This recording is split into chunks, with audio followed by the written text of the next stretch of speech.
Hello, this is Dr. Akabuk, and in today's lesson, I would like us to talk about conditional sentences. So, a conditional sentence will have two clauses. One clause is called the conditional clause.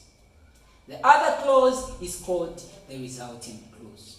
I want you to understand me from these basics. And these conditional sentences are joined by what we call subordinating conjunctions. And these subordinating conjunctions are specifically words that I'm going to mention. Number one, we have not until. Number two, we have until. Number three, we have unless. Number four, we have if. For today, or in the part 1 of these videos, we are going to deal with not until. I want you to get me clearly, slow but sure, so that you can get it and understand it for good. Okay, so on the board we have the questions that are shown. So number 1 says you should not go home until you finish your homework. Begin, not until. Let us try to see. I want you to understand it from its basic way. So begin, not until. So answers. Then we have number 1 to say begin, which says not until. Not until. It says not until. So question is, where should you start your writing from?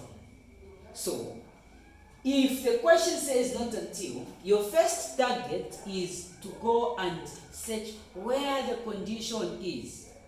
So the case is the condition starts happening first and the resulting is your last thing that will happen in that sentence. So if you have words like until, they tell you that after until, what follows after is what we call your condition. So until you finish your homework, that is our condition. So remember, they've said not until. So after not until, what follows is what? A condition. So not until will introduce what we call a condition, Just like until has introduced a condition. I want you to get me. We are saying not until. So what should we write? A condition. So search where is until and start from it. So until, not until you finish your what? Homework. Not until you finish your homework. Comma. Now, some people wonder where to put a comma. Maybe you might be one. Let me show you where I should put a comma. So here is the case, and one rule of English. To separate two clauses, you use a comma. To separate two clauses, you use a comma. In which case, if you have a sentence that begins with a subordinating conjunction, at the end of the first clause, you put a comma. So you have seen that our sentence is beginning with a subordinating conjunction, which is not until. So after the end of the first clause, which is a conditional clause, we are going to put a comma. Maybe you might say, no sir, that is also difficult for me. Let me show you a shortcut. This works for conditional sentences. Rule number 1. When you see a full stop, put a comma. When you see a comma, put a comma. So you've seen that after I've reached my homework, I've found a full stop. What am I going to say? Comma. Mind you, if I do not punctuate my work, I am going to lose a half mark. So that's it. Not until you finish your homework, then you are going to write your resulting clause. Now here is the thing for your resulting clause. In your sentence, you are going to have what we call a modal verb. I guess you are wondering, what a modal verb is? A modal verb is a word like may, should, can, will. Those are modal verbs. So the modal verb and the subject of the sentence interchange. Don't worry about identifying them, they just go hand in hand. The subject starts, follows the modal verb. So in this case, we have this one as our subject, while this one is our modal verb. So here is the case. The first shall be the last shall be the first in this case. So our new sentence after the comma, I am going to start with a modal verb. So I'll say should. I am going to say should. I'm going to say should. Then go back to what? Go back to the subject. Should you? Then here is the case. Here is the case. It's a trick. Remember, your result should always be positive. Why should it be positive? Because you already started in a negative way, which is what? Not until or not. So this not is already there in the sentence. So I'm not going to write it in my result. I am going to say, should you go? I have skipped not. Why? Because I started negatively. So I am going to end positive. Excellent. Should you go home? That is the end. That is the resulting clause. So we are going to say what? Full stop. I guess you've understood. But stick. Don't scroll. Stay with me as we understand more and try to answer question 2. Okay. 2b again. So I want us to go deeper and still understand this thing so that by no possible means can you get this wrong. Okay.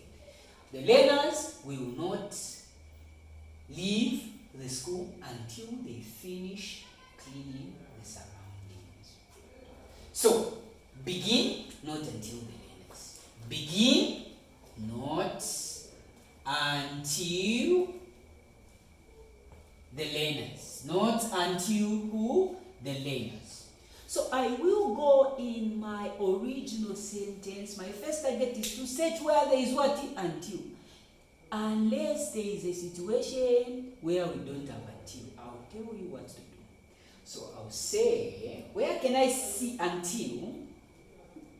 So from there, that is where you're going to start. Continue from until. You see until there, and not you've written. So you're going to say, until the learners do what? Until the learners, remember this day is just a pronoun. It has replaced what? The learners. So until the learners finish. We are writing our condition not until the learners finish cleaning the surroundings.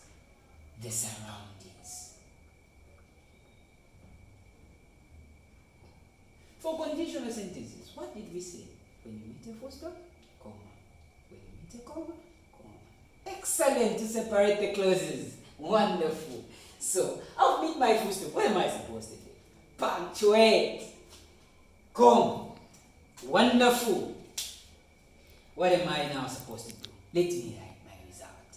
But not forgetting my subject, which is the learners, and my what?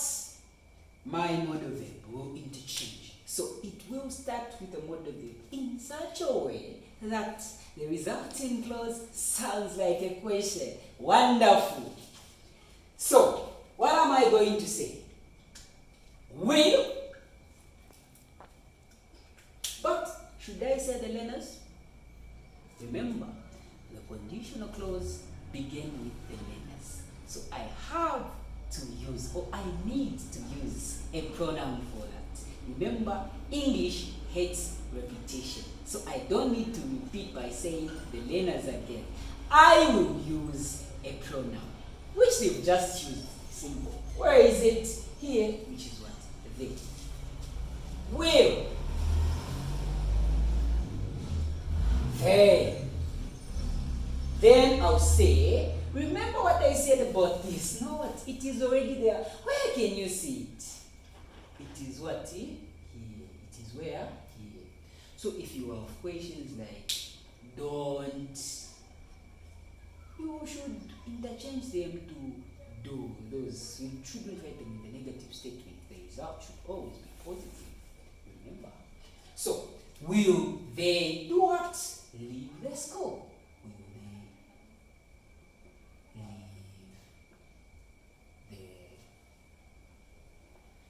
the school? Okay, as we go to number 3. Now, I heard something from someone. I don't know if it's true. You can tell. People fear transformations than death. Is it true? Okay. Number 3. We can only access the health post when the bridge is repaired. So not until. Okay. 3B. Begin. Not until. Why? In this case, we don't have unless.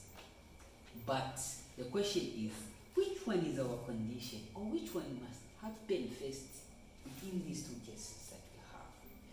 We can only access the health post. That means that is the result. When the bridge is repaired. Okay. So, not until.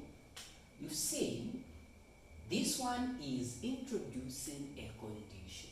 Not until the bridge is repaired. Not until what? Not until the bridge is repaired. Not until the bridge is repaired. Remember the rule, the Wasela rule. They'll do it the Wasela way. When you meet a full stop, come. I said for conditional sentences, don't misunderstand me. When you meet the full stop, come. When you meet the comma, come. If the sentence is not done, is repaired. So I've seen the full stop. Remember to punctuate so that you get the full marks. Comma. What are we supposed to do? Can? Remember what we said about modal verbs? What is can? It's a modal verb. I said they are just one, just like one after the other. This is the first and this is. So just interchange them. So we are going to say can, we begin with can, you're going to say can. Then followed by our subject. Can we? Then this one only, it is also talking about a condition. So we can't say can we only. We can't say that. We are going to eliminate anything that we talk about the negative thing. We are going to say can we, like it is possible. Let it sound in a one positive manner. Number 2, it should sound like then will now be possible. The result. Excellent. Can we access the health post? It's like I'm just writing the English, just copying and paste. It's not like you have to use your own English. That's why even if you have little knowledge about English, you can get a 10 out of 10. The health post. Full stop. That is excellent. the wassail away. Please, if you are not yet in our WhatsApp group, join us. You are already missing a lot. Time is approaching. Exams are coming. Thank you and follow for more.